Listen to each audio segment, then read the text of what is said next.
Bom dia, sétimo ano. Hoje é dia 30, de novembro, segunda-feira.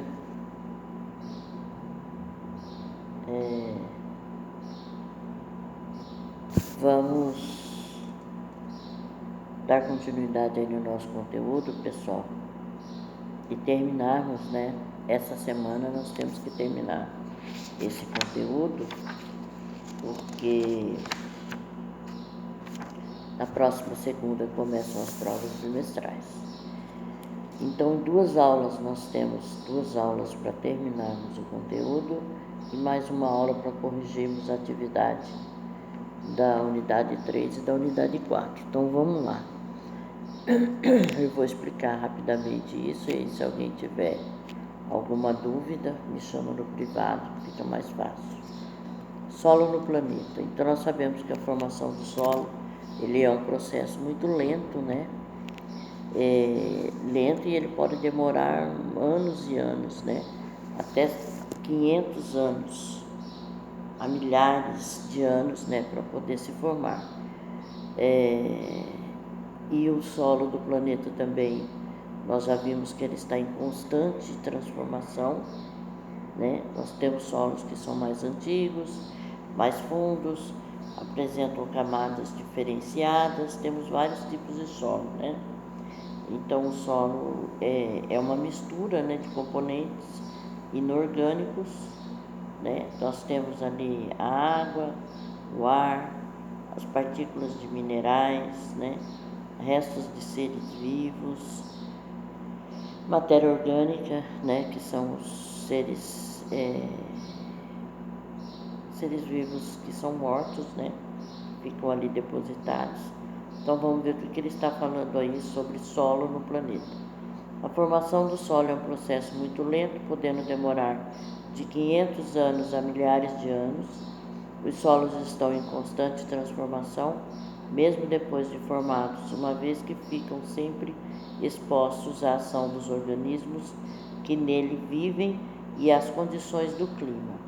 Assim, solos mais antigos costumam ser mais profundos e apresentam camadas diferenciadas. Essas camadas são paralelas à superfície e representam a atuação dos processos de formação do solo.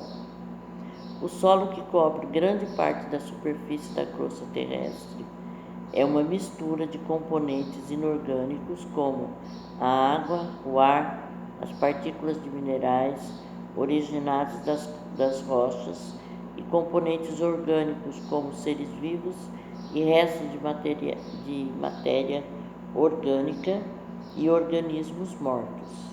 A presença dessa mistura de componentes inorgânicos e orgânicos no solo tem relação com a transformação e a degradação das rochas na superfície da Terra em um processo denominado intemperismo. Aí, ali na página 341, ele pergunta lá: o que veio antes do solo? O que veio antes, o solo ou a rocha? Justifique sua resposta. Eu vou responder isso daí para vocês, pessoal, porque não vai dar tempo de eu ficar esperando vocês fazerem. Então, todo solo que existe já foi em algum momento uma rocha, tá? Então, veio primeiro, Ou seja, o solo é o resultado da decomposição ou desintegração das rochas na superfície da Terra. Então, vamos ver aí a formação das rochas. Então, as rochas, elas podem ser agrupadas de acordo com a forma, em 3 categorias. Vocês viram isso o ano passado, se não me engano, na 6ª série que tem esse conteúdo. As rochas sedimentares, ígneas e magmáticas. Então, aqui é somente o que? Uma revisão do que vocês já estudaram, esses tipos de rochas. As rochas ígneas, elas se formam do magma, tá? São muito duras, são mais duras, do que as rochas sedimentares, elas não formam camadas, tá? As sedimentares, né, como o nome já diz, é formada por sedimentos, ou seja, por camadas. As rochas ígneas não são formadas por camadas. Essas rochas ígneas, pessoal, elas podem ser rochas vulcânicas ou extrusivas, né? Podem ser chamadas vulcânicas ou extrusivas, ou rochas plutônicas ou intrusivas. As vulcânicas, elas são formadas na crosta terrestre por erupção vulcânica, né? O próprio nome já diz. E as rochas plutônicas são formadas quando o magma se torna sólido lá no interior da crosta terrestre. Tá? Um exemplo de rocha plutônica é o granito. Tá? Vamos ver o que ele está falando aí, então. Formação das rochas. As rochas podem ser agrupadas de acordo com a sua formação em 3 categorias: sedimentar, ígnea e metamórfica. Essas categorias são bastante amplas e às vezes se sobrepõem. Rochas ígneas. As rochas ígneas ou magmáticas se formam a partir do magma, que se encontram no manto. As rochas ígneas geralmente são mais duras que as sedimentares e não apresentam estratificação, não formam camadas, né? As rochas ígneas ou magmáticas podem ser divididas em 2 grandes grupos: rochas vulcânicas ou extrusivas e rochas plutônicas ou intrusivas. As vulcânicas são formadas externamente na crosta terrestre por meio da erupção de vulcões, quando ocorre um rápido resfriamento do material expelido, consolidando e formando rochas, como basalto. Por sua vez, as rochas plutônicas se formam quando o magma se consolida no interior da crosta terrestre, como granito. A velocidade de resfriamento na formação das rochas ígneas é muito importante para definir as características que elas terão. Então, vocês têm imagens aí, né? Olha lá, paisagem mostrando a lava basálica fundindo e solidifica, né? Solidificada ali, ó. Então, ele vai formando essa parte sólida e formando a rocha. Olha lá. Picos de granito no Parque Nacional Torres del Paine, Patagônia, chilena. Então, lá no Chile, né? E ali nós temos uma foto ali de uma pedra, né, de basalto, que é uma rocha ígnea, vulcânica, e uma rocha ígnea intrusiva, né? Que ali está o granito. Tá? Continuando então aí, pessoal, a próxima rocha aí, na página 342, nós temos esse paredão aqui, pessoal, é muito bonito. Ele é na cidade de Itu, em São Paulo. Eu tive a oportunidade de conhecer esse paredão. É realmente uma coisa assim, muito bonita. Isso daqui vocês estão vendo, ó, são rochas sedimentares. Ela tem vários sedimentos, são sobrepostos uns aos outros. Muito bonito isso aqui.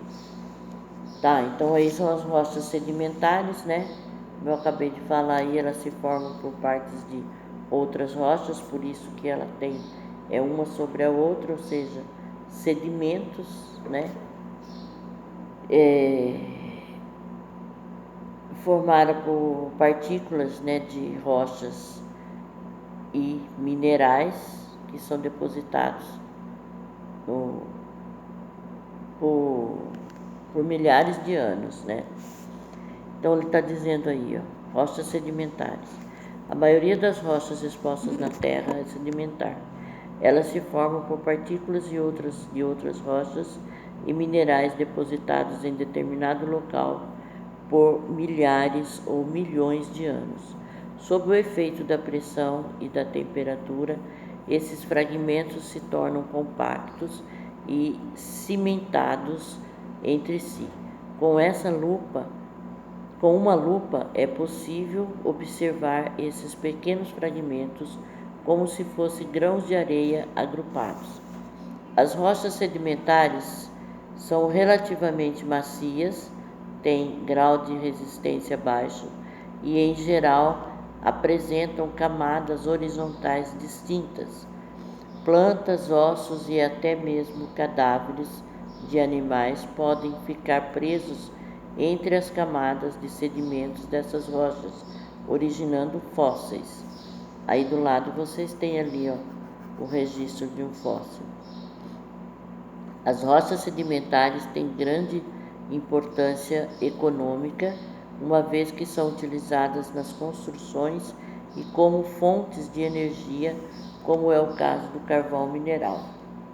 Um exemplo de rocha sedimentar é o Parque Geológico do Varvito, em Itu, no estado de São Paulo. Nos seus paredões podem ser observadas rochas sedimentares como o Varvito, que apresentam camadas com diferentes idades geológicas, importantes por mostrarem como era a vida na Terra há milhões de anos. Então tá aí, pessoal. Quem tiver um dia oportunidade de conhecer, vá, porque é muito bonito mesmo esse paredão. Rochas magmáticas. Essas rochas aí, pessoal, elas nem sempre permanecem com o mesmo aspecto, elas vão mudando, né, conforme mudam de lugar, tá? Porque onde elas vão mudando de lugar e de aspecto de onde foram formadas. Elas podem ser movidas por terremotos, por ação de temperatura muito elevada, tá? E aí vai formando essas rochas metamórficas. Tem ali, à direita aí, vocês têm uma foto aí. O xisto é uma rocha metamórfica formada por minerais, a mica, né, orientadas em planos. Tá? Aí tem o mármore, que é uma rocha também metamórfica, né, originada de calcário, uma rocha sedimentar. Ali, o mármore é uma rocha até bem cara, né, pessoal? O mármore é muito comum aqui na nossa região também. Só que, apesar da gente ter o mármore aqui com maior facilidade, pelo fato de termos bastante calcário, mesmo assim ele ainda é bem caro. Então, rochas metamórficas. As rochas nem sempre permanecem com o mesmo aspecto e no mesmo lugar onde foram formadas. Elas podem ser movidas por terremotos, pressionadas por outras rochas ou sofrer ação de elevadas temperaturas. Todos esses fatores causam transformações químicas e físicas, metamorfismo, que dão origem a novas rochas denominadas rochas metamórficas. O metamorfismo é um processo que origina novos minerais com base nos que já existam em determinada rocha, sem que essa se torne líquida e seus minerais se fundam totalmente. Isso pode ocorrer quando o magma invade uma rocha mais fria ou quando uma grande movimentação das placas tectônicas altera a pressão e a temperatura de uma região, provocando um novo arranjo mineral, ou seja, uma nova rocha.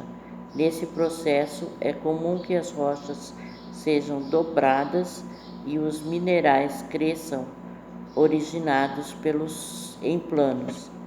Elas podem formar camadas de diferentes composições semelhantes às rochas sedimentares.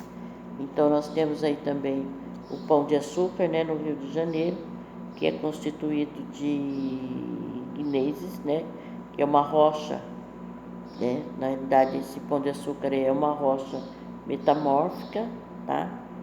Originada do granito, tá?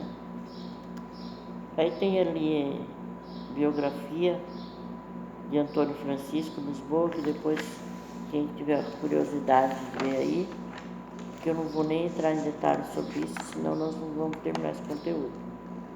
Aí nós temos aí o ciclo das rochas, pessoal. O que acontece nesse ciclo das rochas aí? O ciclo das rochas é o processo em que as rochas se transformam e originam novas rochas, simplesmente isso. Elas vão se transformando, vão originando novas rochas, e esse círculo dessa transformação esse processo, né, dessa transformação que ocorre é chamado de ciclo das rochas. Então ele diz lá, ciclo das rochas é o nome do processo pelo qual as rochas se transformam e originam novas rochas. Está relacionado com alterações climáticas na crosta terrestre, vento, chuva, gelo e na estrutura interna da Terra, como o vulcanismo e a movimentação das placas tectônicas.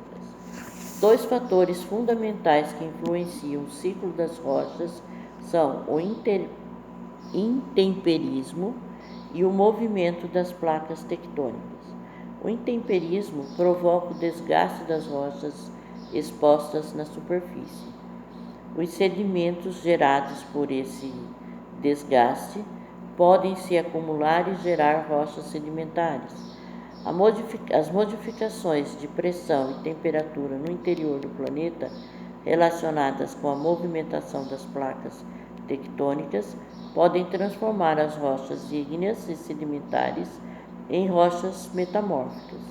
Além disso, quando a placa se movimenta para baixo de outra, as rochas podem se fundir em virtude das altas temperaturas, formando as rochas ígneas.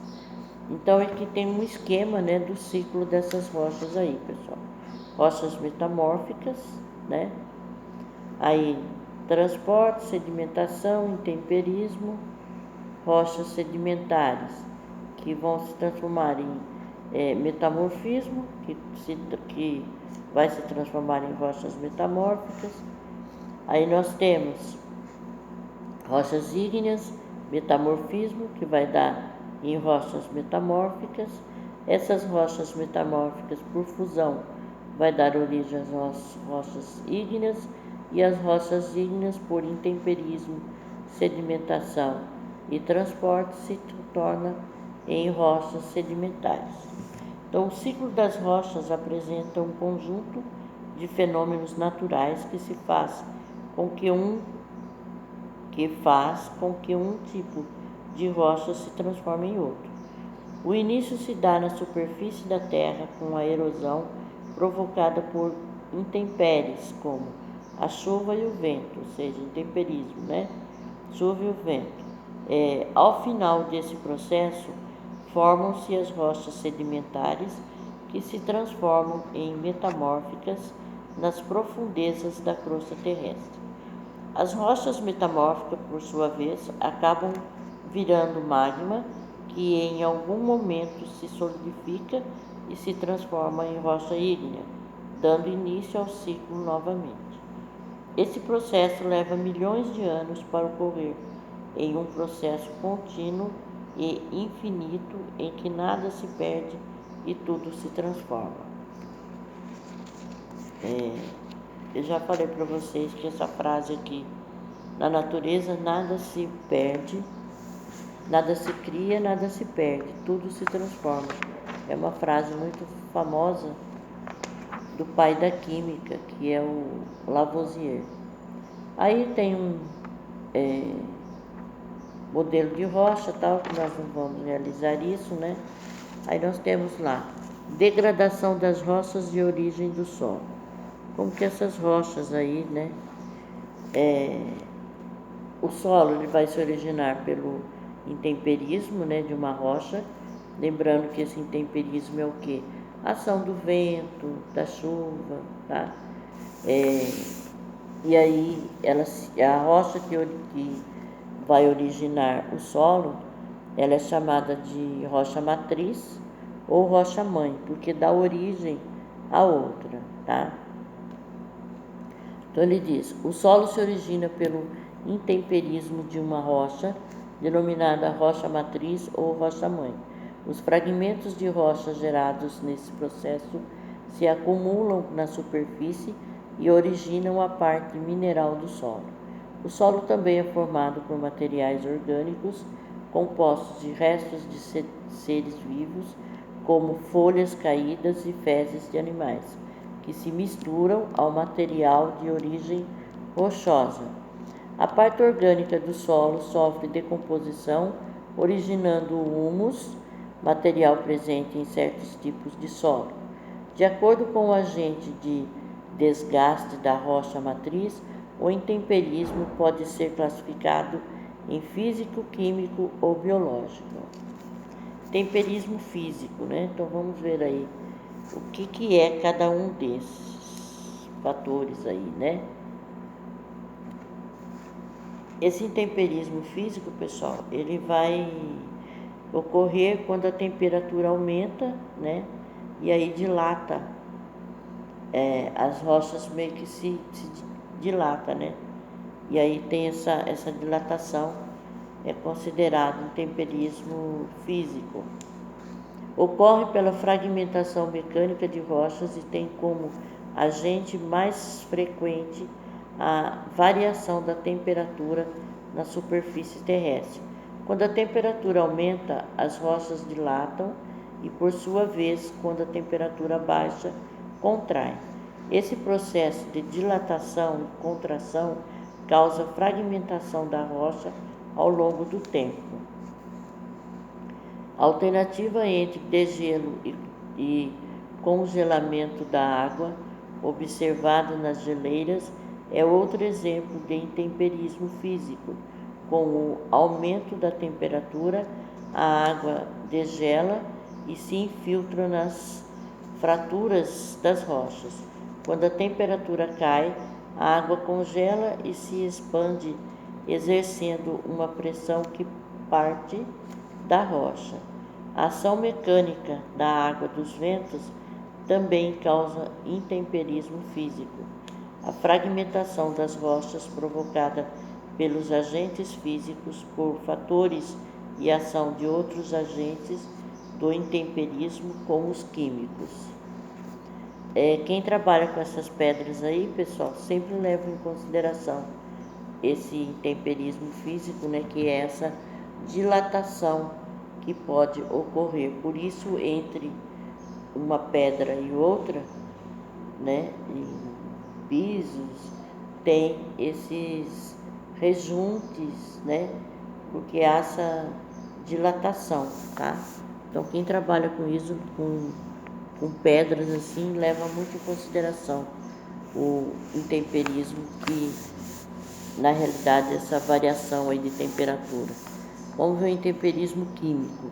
Ocorre a decomposição química dos minerais que formam as rochas, ou seja, quando acontecem transformações químicas nas rochas. O principal agente de intemperismo químico é a água, que ao penetrar nas rochas pode dissolver e desprender alguns minerais que as compõem. Um exemplo característico é a formação de cavernas em rochas calcárias. Esse tipo de rocha pode se dissolver pela ação da água ligeiramente ácida com as das chuvas.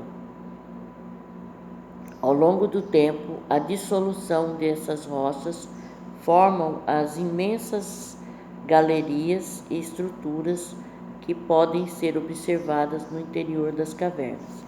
Por isso, pessoal, que a nossa região aqui, que é uma região onde nós temos muito calcário, nós temos também muitas grutas, né, que são formadas por intemperismo químico nesse calcário, tá?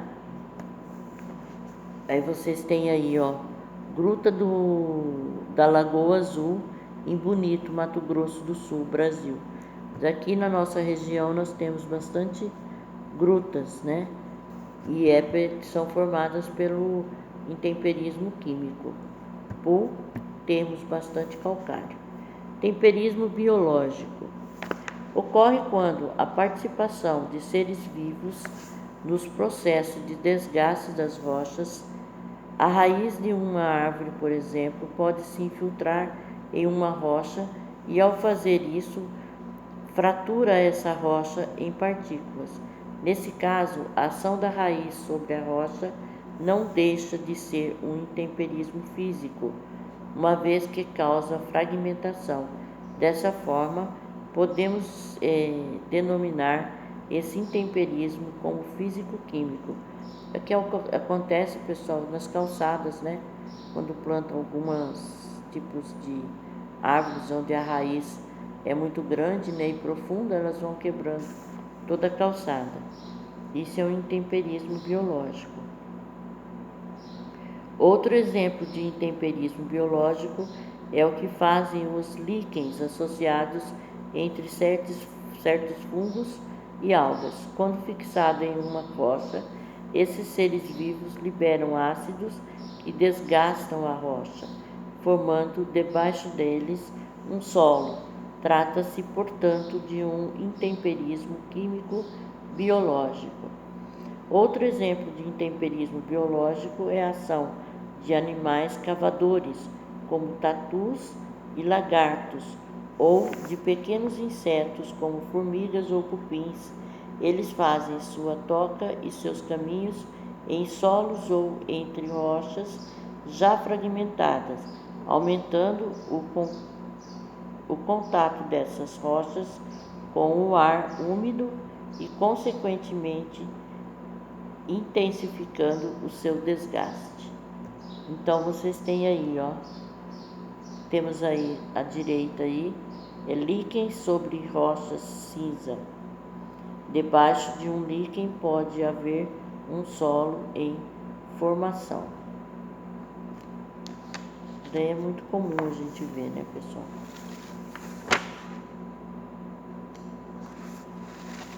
Aí nós temos aí alguns fatores ambientais, pessoal, e o intemperismo, tá?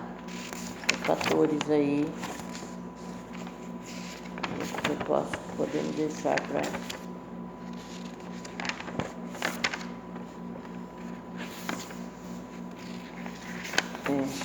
vai dar tempo. Fatores ambientais e o intemperismo. Então nós temos o clima, material de origem, atividades biológicas, tempo e relevo. Então nós vamos deixar isso daí para a gente ver na nossa próxima aula, tá, pessoal? Próxima aula vai dar para a gente terminar esse conteúdo e começar a correção da unidade 3. Então por agora é isso.